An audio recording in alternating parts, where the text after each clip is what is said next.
Movie की शुरुआत में हमें हैना और उसका हस्बैंड दिखाया जाता है, जो कि हैना के हस्बैंड के डैड से मिलने जा रही थी, क्योंकि उसके डैड ने अपने सारे बच्चों को बुलाया होता है। दोनों वहाँ जाने के लिए काफी खुश थे। यह हैना का हस्बैंड उसे बताता है कि मेरे डैड का 75th बर्थडे है, 75वें साल की, इसलिए उन्होंने सबको वहाँ बुलाया है और उनसे मिलकर हमें काफी अच्छा लगेगा। हैना कहती है कि तुम्हारे डैड ने मुझे नहीं बुलाया था, लेकिन फिर भी तुम मुझे तो जा रही हो, कहीं ऐसा तो नहीं कि उन्हें बुरा लग जाए। वो जवाब देता है कि नहीं, मैंने तुमसे शादी की है, तुम इस फैमिली का हिस्सा हो, तो तुम्हारा वहाँ होना जरूरी है। दोनों अपनी बाप के आलीशान घर के बाहर पहुँचते हैं, जहाँ हैना के हस्बैंड के 3 और बहन भाई होते हैं। एक था बड़ा भाई, छोटी बहन कैमी और बीच वाली बहन थी। सभी आपस में मिलकर काफी खुश होते हैं, लेकिन वो हैना से बिल्कुल भी खुश नहीं होती। उनका मानना था कि हैना ने हमारे भाई से पैसे के लिए शादी की है। सभी गार्डन में आ गई। वो सोच रही थी कि आखिर ऐसा क्या है जो डैड ने सबको इकट्ठा बुलाया है। सबका ये मानना था कि उन्होंने अपने बर्थडे की वजह से बुलाया होगा, लेकिन उनके डैड का गार्ड कहता है कि आप लोगों की डैड को कुछ जरूरी बात करनी है आप लोगों से। हैना का हस्बैंड उन सबको अंदर लेकर जाता है और कहता है कि वो ऊपर वाले कमरे में चले, क्योंकि डैड वहीं मिलेंगे। वो सब ऊपर वाले कमरे में जाकर अपने डैड से मिलते हैं, जो उन्हें बताते हैं कि मैंने पूरा सिक्योरिटी सिस्टम लगवा दिया है ताकि घर के अंदर कोई ना आ सके। बच्चों को ये सुनकर हैरानी होती है। वो पूछते हैं आखिर ऐसा क्यों। उनके डैड कहते हैं कि आज रात को कोई आने वाला है जो मुझे मार देगा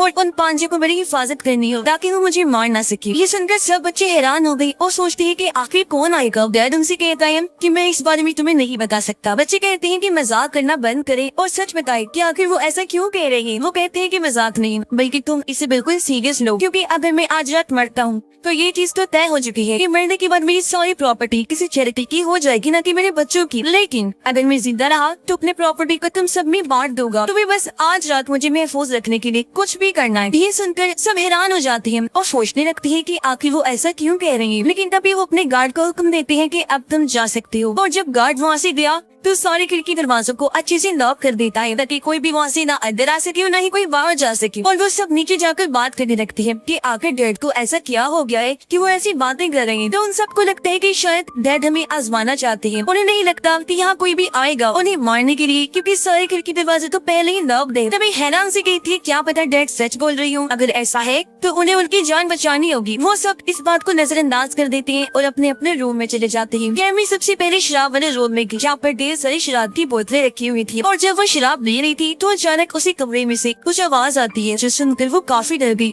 और जब आवाज के पीछे जाती है तो वहाँ पर कोई भी नहीं होता। तभी उसे किसी की परछाई नजर आती है जो उसका पीछा करने लगती है। और जब वो उस कमरे से बाहर निकलने की कोशिश करती है तो दरवाजा लॉक होता है। लेकिन तभी उसका भाई वहाँ आकर दरवाजा खोल देता है और उससे पूछता है कि आखिर तुम अंदर क्या कर रही थी। कैमी बताती है कि उसे नीचे किसी की होने का एहसास हुआ है, लेकिन उसका भाई कहता है कि नीचे कोई भी नहीं होगा। हैना का हस्बैंड उसे लेकर अपने डैड के पास आया। तब उसके डैड कहते हैं कि मुझे खुशी है कि हैना यहाँ आई है, लेकिन मैं उसे अभी अपनी फैमिली का हिस्सा नहीं मानता, इसलिए मैंने तुम्हें मना किया था कि हैना को यहाँ ना लाओ। तो वो कहता है कि हम दोनों ने शादी की है तो हैना भी हमारी फैमिली का हिस्सा है। कैमी का भाई जो पोल खेल रहा था तो अचानक से उसका गिलास गिर जाता है, जो देखकर वो हैरान हो जाता है। जब वो पीछे मुड़ा तो देखता है कि उसके पोल की सारी बाल्स इकट्ठी हो गई है। ये देखकर वो फिर से हैरान रह गया और सोचता है कि आखिर मेरे साथ ही क्या हो रहा है। तभी उसकी दूसरी बहन आ जाती है और वो दोनों बातें करने लगी। इधर कैमी काफी बोर हो रही थी तो वो स्विमिंग पूल में चली जाती है नहाने के लिए, लेकिन जब वो कैमरा ऑन करती है तो उसे अपने पीछे कोई खड़ा हुआ नजर आता है। लेकिन जब वो पीछे मुड़ती है तो वहाँ कोई भी नहीं होता। वो आवाज लगाती है कि जो भी है वो बाहर आ जाए, लेकिन जब वो चेक करने गई तो कोई भी नजर नहीं आता। फिर कैमी स्विमिंग पूल के अंदर चली जाती है। तभी अचानक कोई आत्मा उसे पकड़ लेती है और उसका माथा काट देती है,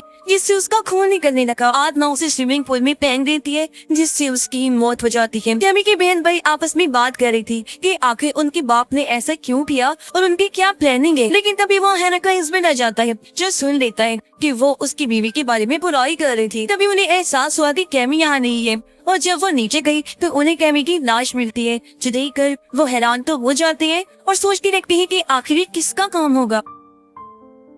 कैमी का भाई कहते हैं कि वो तो हमारी बहन है तो हम तो उसे नहीं मार सकते, लेकिन हमारे बीच एक ऐसी लड़की है जो हमारी फैमिली की नहीं है। ये सुनकर हैना का हस्बैंड यानी उनका भाई कहता है कि मैं अपनी वाइफ पर ऐसे इल्जाम बर्दाश्त नहीं कर सकता, क्योंकि वो हर वक्त मेरे साथ ही थी और वो कैमी के साथ ऐसा बिल्कुल नहीं कर सकती। उन दोनों का मानना था कि अगर घर की सारी दरवाजे बंद है तो यहाँ कोई भी नहीं आ सकता उसे मारने के लिए, इसीलिए हमारा शक हैना पर था कि हैना ने ही उसे मारा होगा। जब उनके डैड को ये बात पता चलती है कि उसकी छोटी बेटी मारी गई है तो वो नीचे आके अपने बेटे की लाश के सामने रोने लगते हैं और कहती है कि उसकी मौत बहुत ही बुरी हुई है। सब पूछती है कि आखिर इसको मारने वाला कौन है। डेरो ने बताती है कि दरअसल उनके घर में एक आत्मा मौजूद है जिसने कैमी को मारकर हमसे छीन लिया। मैंने उसे कुछ बिजनेस डील की है जिसकी वजह से वो ऐसा कर रहा है। ये सुनकर वो हैरान हो गई। कहती है कि पूरी बात बताई, लेकिन डैड उन्हें पूरी बात नहीं बताती और कहती है कि मेरी एक बेटी तो मर गई है, लेकिन अब मैं हैना को भी अपना वारिस मानूंगा, जिस वजह से मैं उसे अपनी प्रॉपर्टी में से हिस्सा देने के लिए तैयार होगी। सुनकर कैमी की दोनों बहन भाई काफी हैरान हो जाती है और पूछती है कि डैड आखिर आप ऐसा कैसे कर सकते हैं। डैड बताते हैं कि मेरी बेटी की मौत की बात किसी को तो प्रॉपर्टी मिलनी ही है ना, इसलिए अगर तुम्हें और अमीर होना है तो मुझे जिंदा रखना होगा। कैमी का बड़ा भाई अपने डैड की ऑफिस से घर नहीं लेता है अपनी हिफाजत के लिए और कहता है कि जिस किसी ने भी मेरी बहन को मारा है मैं उसे जिंदा नहीं छोड़ूंगा। दोनों बहन भाई फिर से हैना को इल्जाम देते हैं। कहते हैं कि उसने ही कैमी को मारा है, लेकिन हैना कहती है कि कैमी के साथ मेरे रिश्ते बहुत अच्छे थी और मैं उसे मारने का सोच भी नहीं सकती। वे हैना और उसका हस्बैंड नीचे गए जहाँ उन्हें कैमी की लाश नहीं मिलती। देखकर वो हैरान हो गई, सोचती है कि आखिर उसकी लाश कहाँ गायब हो गई। वो समझ जाते हैं कि यहाँ जरूर कोई है जो उन्हें जान से मार डालेगा, इसलिए वो फैसला करती है कि हम दोनों यहाँ से भाग निकलेंगे। वो दरवाजा तोड़ने की कोशिश करती है, लेकिन इससे कोई फायदा नहीं होता। तो उसका हस्बैंड हैना से कहता है कि हम नीचे के रास्ते से निकल सकते हैं। तो वो नीचे जाने लगी ताकि वहाँ से बाहर निकल सके। कैमी की बहन उसकी पेंटिंग की तरफ देखती है जो उसे घूर रही थी और ये देखकर वो हैरान होने के साथ साथ डर भी जाती है। लेकिन फिर उसका भाई वहाँ आ गया और उसे शांत करके कहता है कि मैं डैड को बचाने के लिए किसी भी हद तक जा सकता हूँ। मुझे लगता है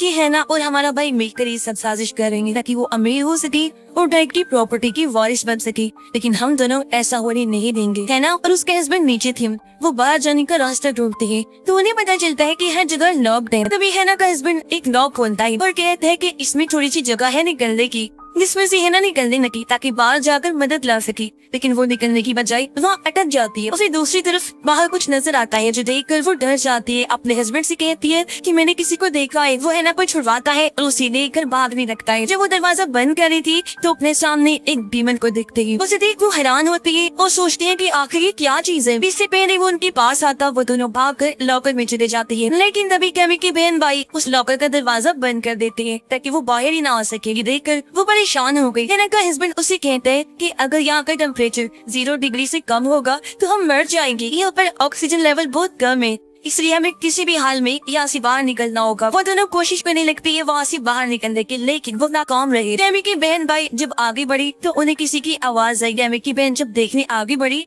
तो कोई ताकत उसे हवा में उड़ाने लगती है और देखती ही देखती वो ताकत उसे अपने साथ रूम में ले गई। फिर जब उसे होश आते हैं तो वो खुद को रूम में पाकर हैरान रह जाती है। उसे वहाँ पर उस डीमन के पैरों के निशान भी नजर आ रहे थे। तभी वो कैमी की पेंटिंग की तरफ देखती है जिसकी माटी से खून निकल रहा था। अचानक कैमी उस पेंटिंग से बाहर आ जाती है, जिसे देखकर वो काफी डर जाती है और कैमी उस पर उल्टी कर देती है। तभी कैमी का भाई वहाँ आकर उस पर गन तान देता है और कहता है कि वो मेरी बहन से दूर रही वरना मैं तुम्हें शूट कर दूंगा, लेकिन वो नहीं रुकती तो वो उसे शूट कर देता है। और कैमी जब वहाँ से गायब हुई तो वो देखते हैं कि गलती से उसने अपनी दूसरी बहन को ही शूट कर दिया है, जिससे उसकी मौत हो गई है। यानी उसने गलती से अपनी बहन को ही मार दिया। ये जानकर उसे बहुत ही दुख होता है और वो बहुत ज्यादा रोने लगता है। पर वो समझ गया था कि ये हैना का दिया दादा नहीं है, बल्कि यहाँ पर कोई डीमन है जो ये सब कर रहा है। ऑक्सीजन लेवल कम होने लगा जिसकी वजह से वो दोनों मरने वाली थी। तभी उनका भाई आकर दरवाजा खोलकर उन्हें बाहर निकाल देता है और उनकी जान बच जाती है। वो उनसे कहता है कि मैंने जो देखा उस पर तुम लोग यकीन नहीं करोगी, मैंने एक डीमन देखा है। दोनों से बताते हैं कि हम दोनों ने भी डीमन को देखा है और अगर उन्हें अपनी जान बचानी है तो यहाँ से निकलना होगा। कैमी का भाई कहता है कि तुम दोनों यहाँ से बाहर निकलने का रास्ता ढूंढो, तब तक मैं डीमन का ध्यान भटकाने की कोशिश करूंगा। जब वो दोनों वहाँ से बाहर निकलने के लिए जा रही थी तो डीमन उन पर हमला कर देता है, लेकिन वो एक रूम में जाकर खुद को लॉक कर देती है। तभी वो लोग देखते हैं कि बुक शेल्फ के पीछे कोई खुफिया रूम है और जब वो उस रूम को खोलते हैं तो उसके अंदर उन्हें कई सारी डीमन से जुड़ी चीजें मिलती है। ये देखकर वो हैरान हो गई। वो सोचती है कि आखिर उनके डैड ने ऐसा क्या किया था जिसकी वजह से वो डीमन यहाँ पर आ गया। और वहाँ पर एक डिमोनिक साइन मिलता है जिसके अंदर खून था। कैमी का भाई जब डीमन को ढूंढ रहा था तो अचानक से उसके सामने वो डीमन कैमी बनकर आ जाता है, जिससे वो घबरा जाता है और बैलेंस खराब होने की वजह से सीधा नीचे गिर जाता है, जिससे उसकी हड्डी टूट गई, लेकिन उसकी गन भी उससे दूर पड़ी हुई थी। तभी वो डीमन फिर से उसकी दूसरी बहन का रूप लेकर उसके सामने आ जाता है और वो उसे गली से लगाकर उसका सारा खून पी जाता है, जिससे उसका जिस्म तबाह हो गया और बुरी तरह उसकी भी मौत हो जाती है। दोनों जब उसके चिल्लाने की आवाज सुनते हैं तो वहाँ पहुंचकर देखते हैं कि वो भी वहाँ से गायब हो चुका है। देखकर वो समझ जाती है कि इसका मतलब वो भी मारा गया। भी वो दोनों फौरन वहाँ से बाहर निकलने का रास्ता ढूंढने लगती है। तभी वो अपने डैड के रूम में चले गई। उससे पूछती है कि आखिर उन्होंने ऐसा किया है जिसकी वजह से उसकी सारी बहन लाई मारेगी। वो उन्हें बताती है कि इस घर में एक डीमन है जिसके साथ मैंने किसी खास मकसद के लिए एक डील की है। दरअसल मैं अपने सारे बच्चों को उसके सामने कुर्बान कर दूंगा ताकि मैं इमॉर्टल अमर बन सकूं, कुछ टाइम और जी सकूं, क्योंकि अमर बनने के बाद मैं लंबे टाइम तक जिंदा रह सकता हूं। मैं मरना बिल्कुल नहीं चाहता। मैं 75 साल का हो गया हूं और मुझे मरना मंजूर नहीं। और जिंदा रहने के लिए मैंने अपनी सारी ब्लड लाइन यानी अपने बच्चों का, अपनी नस्ल का सेक्रीफाइस दे दिया, यानी उनकी कुर्बानी। मतलब उसने अपने बच्चों की आत्मा को डीमन को बेच दिया था। तभी वो डीमन एक एक करके उसके सारे बच्चों को मार रहा था। ये बात कहने के बाद वो एक बंदूक उठाते है और अपने बेटे हैना के हस्बैंड को भी शूट कर देते हैं, जिससे वहीं पर उसकी मौत हो जाती है। ये देखकर हैना बहुत ज्यादा घबरा जाती है, पूरी तरह टूट जाती है। तब उनका डैड हैना को भी मारने जाता है। वो उसे कहते हैं कि असल में देखा जाए तो तुम मेरी फैमिली की नहीं हो, लेकिन फिर भी तुम्हें मारना ही पड़ेगा। और वो उसे शूट कर देता है। गोली हैना के हाथ में लगी, जिसकी वजह से वो थोड़ी जख्मी हो जाती है। हैना फौरन वहाँ से भाग गई और घर में छुप जाती है अपनी जान बचाने के लिए। जब उनका डैड हैना को ढूंढ रहा था तो वो ये राज उनके सामने लाते है कि असल में मैं नाटक कर रहा था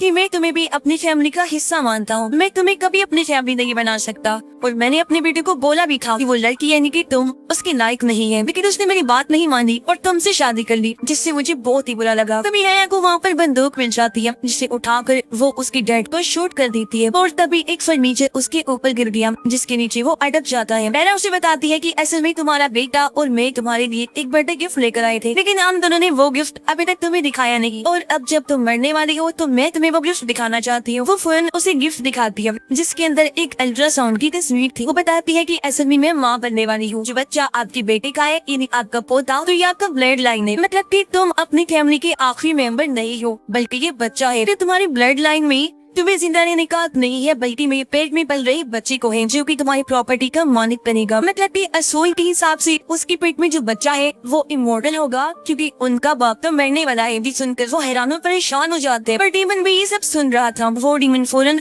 उसके पास आते, उसे काट कर खा जाते। इसी बुरे आदमी की भी वही मौत हो जाती है। उसके बाद है ना वहाँ से बाहर निकलती है, पर अपने हस्बैंड की तस्वीर देखकर उसे याद करने लगी, जिस बात की होकर रोने लगती है कि हम साथ में कितनी खुश हुआ करती थी। कुछ देर बाद सुबह हो गई। बुरे आदमी का सिक्योरिटी गार्ड बाहर कार में उसका इंतजार कर रहा था। जब दरवाजा खुला तो वो दिखता है कि दरवाजे से बाहर उनका बाप नहीं आया, बल्कि उनकी बहू निकली है, जिसके पेट में उसका आखिरी ब्लड लाइन है। इसका मतलब कि सारी प्रॉपर्टी की मालिक और कोई नहीं बल्कि हैना है। सारे जायदाद की मालकिन बनने के बाद वो गाड़ी में बैठ कर यहाँ से निकल जाती है। इस बात की उसे खुशी तो थी, लेकिन अपने हस्बैंड को खोकर वो बहुत दुखी थी, जिसके साथ ही ये कहानी इधर ही खत्म हो जाती है।